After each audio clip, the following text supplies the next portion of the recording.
આ ગરમીઓની સિઝનમાં ફ્રેન્ડ્સ જ્યારે પણ ઘરમાં લીલા શાકભાજી ન હોય અને ફટાફટ બનીને શું તૈયાર થઈ જાય તે તમે વિચારતા હોય ને ફ્રેન્ડ્સ, તો આ રેસીપી તમારા માટે જ છે. તો અહીંયા ફ્રેન્ડ્સ આપણે ફટાફટ બનીને તૈયાર થઈ જાય એવું એક સબ્જી તૈયાર કરીશું. તો તેના માટે આપણે 3 મોટી ચમચી તેલ લીધું છે. તેલ ગરમ થાય ને ફ્રેન્ડ્સ એટલે અડધી ચમચી રાઈ અને અડધી ચમચી જીરું ઉમેરી દેશું. રાઈ જીરુંને સારી રીતે આપણે ફૂટવા દેવાનું છે. આ સબ્જી ફટાફટ બનીને તૈયાર થઈ જાય છે ફ્રેન્ડ્સ. તો હવે આપણે ઉમેરી દેશું મીઠા લીમડાના પાન અને સાથે ઉમેરી દેવાનું છે લીલું મરચું, જેને આપણે ઝીણું સમારીને લીધું છે. અને સાથે જ ઉમેરી દેશું એક મીડિયમ સાઇઝની ડુંગળી. ડુંગળીને આપણે ઝીણી સમારી લીધી છે. તમે લાંબી ચિપ્સ પણ રાખી શકો છો. ડુંગળી જરૂરથી ઉમેરજો ફ્રેન્ડ્સ, ખૂબ જ સરસ એવો ફ્લેવર આવે છે. તો હવે ડુંગળીને આપણે સારી રીતે સાતળવાની છે. 70% સુધી આપણે ડુંગળીને સાતળી લેવાની છે. હલકી એવી સોફ્ટ થઈ જાય ને ત્યાં સુધી થવા દેશું. આ સબ્જી ફ્રેન્ડ્સ એવું છે કે ઘણી વખત નાના બાળકોને આપણે લીલા શાકભાજી દઈએ ને તો તે નથી ખાતા. તો ત્યારે તમે ફ્રેન્ડ્સ આ ફટાફટ સબ્જી બનાવીને તૈયાર કરી શકો છો. એટલી સરસ ટેસ્ટી બનશે કે બાળકોને તો ખૂબ જ પસંદ આવવાની છે. તો અહીંયા આપણે આ રીતે ચલાવતા રહીશું અને ડુંગળીને સારી રીતે સાતળી લેશું. તો આજની આ રેસીપી ફ્રેન્ડ્સ તમને થોડી પણ યુઝફુલ લાગે તો પ્લીઝ ફ્રેન્ડ્સ ચેનલને સબસ્ક્રાઈબ કરજો અને વિડીયોના એન્ડ સુધી બનેલા રહેજો, જેથી આપણે તમારી સાથે આ નવીન રેસીપી શેર કરેલી છે. ઘણા લોકો ફ્રેન્ડ્સ આ સબ્જી ક્યારેય નહીં બનાવેલું હોય, તો એકવાર જરૂરથી ટ્રાય કરવા જેવું છે. હવે ઉમેરી દેવાનું છે એક મીડિયમ સાઇઝનું ટમેટું. જો ટમેટું ન હોય ફ્રેન્ડ્સ તો તમે અહીંયા દહીંનો ઉપયોગ કરી શકો છો અથવા છાશ પણ ઉમેરી શકો છો.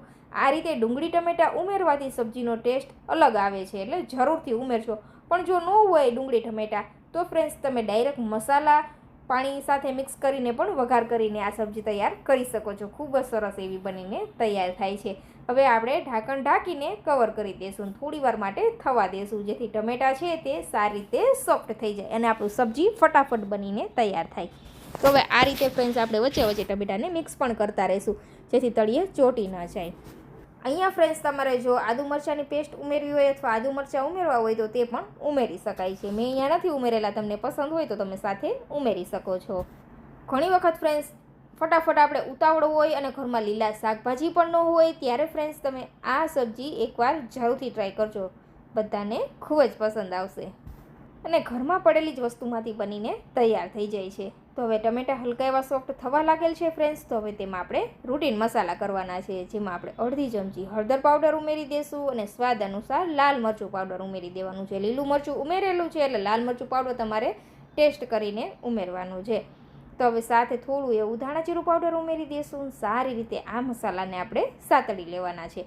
અત્યારે ફ્રેન્ડ્સ ગેસની ફ્લેમ મીડિયમ કરી દેવાની, જેથી આપણા મસાલા બળી ન જાય. મસાલા ઉમેરી દઈને પછી તમારે ફ્રેન્ડ્સ થોડી વાર માટે તેને સાતળવાના છે, એટલે ગેસની ફ્લેમ મીડિયમ રાખી દેવાની અને સાથે સ્વાદ અનુસાર નમક પણ ઉમેરી દેવાનું છે. અત્યારે ફ્રેન્ડ્સ પાણી ઉમેરવાની ઉતાવળ જરાય નહીં કરવાની. પહેલાં 1 મિનિટ માટે મસાલાને સારી રીતે સાતળવાના છે. જો પાણી ઉમેરી દેશું તો પરફેક્ટ ટેસ્ટ નહીં આવે, એટલે ફ્રેન્ડ્સ થોડી વાર માટે 1 મિનિટ માટે તો આપણે તેને સાતળવાના જ છે, એટલે ગેસની ફ્લેમ મીડિયમ કરી દેવાની. તો હવે ફ્રેન્ડ્સ આપણે તેની અંદર ઉમેરી દઈશું 2 થી 3 ચમચી જેટલું દહીં. દહીંને આપણે ફેટીને લીધેલું છે, એટલે દહીં ફાટે નહીં. તો આ રીતે દહીં ઉમેરી દઈને પછી ફટાફટ મિક્સ કરી દેવાનું છે, જેથી દહીં છે તે ફાટે નહીં. અને મિક્સ કરી દઈ પછી ગેસની ફ્લેમ હાઈ કરી દેવાની છે અને બધું તેલ ઉમેરેલું છે તે આ રીતે ઉપર તરવા લાગે ને ફ્રેન્ડ્સ, ત્યાં સુધી આપણે થવા દેવાની છે આ ગ્રેવીને. એવું લાગે તો ઢાંકી દેવાનું, જેથી ફટાફટ તેલ છે તે બધું ઉપર આવી જાય.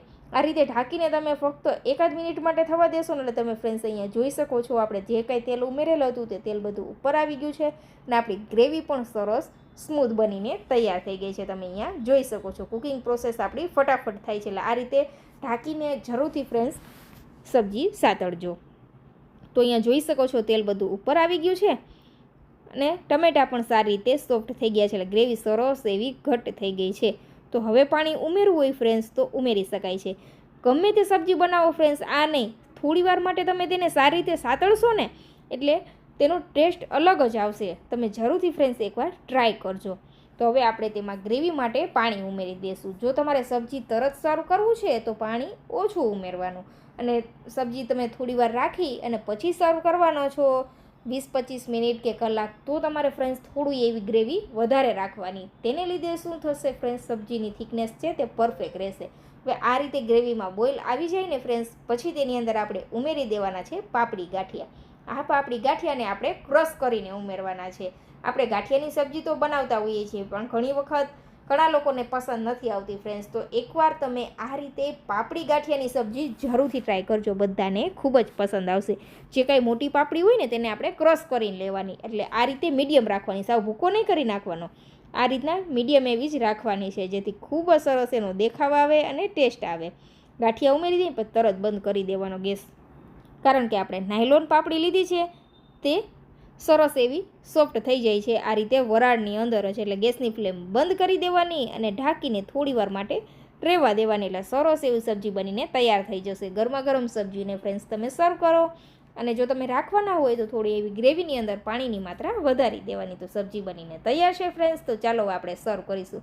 ઉપરથી આપણે ફ્રેન્ડ્સ લીલા ધાણાથી ગાર્નિશ કરીશું. આ સબ્જી ફ્રેન્ડ્સ જ્યારે પણ તમે સર્વ કરો ને ત્યારે ઉપરથી થોડું ડુંગળી અને ટમેટાં ઉમેરશું ને ઝીણા સમારેલા, તો દેખાવ પણ સરસ આવશે અને ટેસ્ટ પણ પરફેક્ટ આવશે. એટલે જરૂરથી ફ્રેન્ડ્સ ઉપરથી ડુંગળી ટમેટાં ઉમેરજો. હવે જ્યારે પણ ફ્રેન્ડ્સ ઘરમાં લીલા શાકભાજી ન હોય ને ત્યારે તમે એકવાર આ રીતે પાપડી ગાંઠિયાની સબ્જી જરૂરથી ટ્રાય કરજો. બધા લોકો તમને પૂછશે કે તમે આ સબ્જી કેવી રીતે તૈયાર કરેલી છે, એટલી સરસ ટેસ્ટી બનીને તૈયાર થાય છે. તો એકવાર ફ્રેન્ડ્સ આ રીતે બનેલી સબ્જી જરૂરથી ટ્રાય કરજો. ફટાફટ બનીને તૈયાર થઈ જાય છે, અને કલાકો સુધી આ ભયંકર ગરમીઓમાં ફ્રેન્ડ્સ તમારે કિચનમાં ઊભા રહેવાની પણ જરૂર નહીં પડે, અને ટેસ્ટી પણ એટલું છે. અત્યારે સબ્જી મોંઘા છે અને મળતા પણ નથી ફ્રેન્ડ્સ, અને લીલા શાકભાજી અત્યારે એવા મળે છે કે આ ઘરમાં બધાને પસંદ નથી આવતા. તો એકનું એક ડુંગળી બટેકા છે કે બટેકા સેવ ટમેટા એ સબ્જી ખાઈને ફ્રેન્ડ્સ તમે કંટાળી ગયા છો, તો એકવાર આ રીતે બનેલી સબ્જી જરૂરથી ટ્રાય કરજો, તમને ખૂબ જ પસંદ આવશે. તો આજની આ રેસીપી ફ્રેન્ડ્સ તમને કેવી લાગી કમેન્ટ કરીને જરૂરથી જણાવજો. મળીશું નવા વિડીયોમાં, ત્યાં સુધી આવજો. થેન્ક યુ ફોર વોચિંગ, અને આ સબ્જી એકવાર જરૂરથી ટ્રાય કરજો.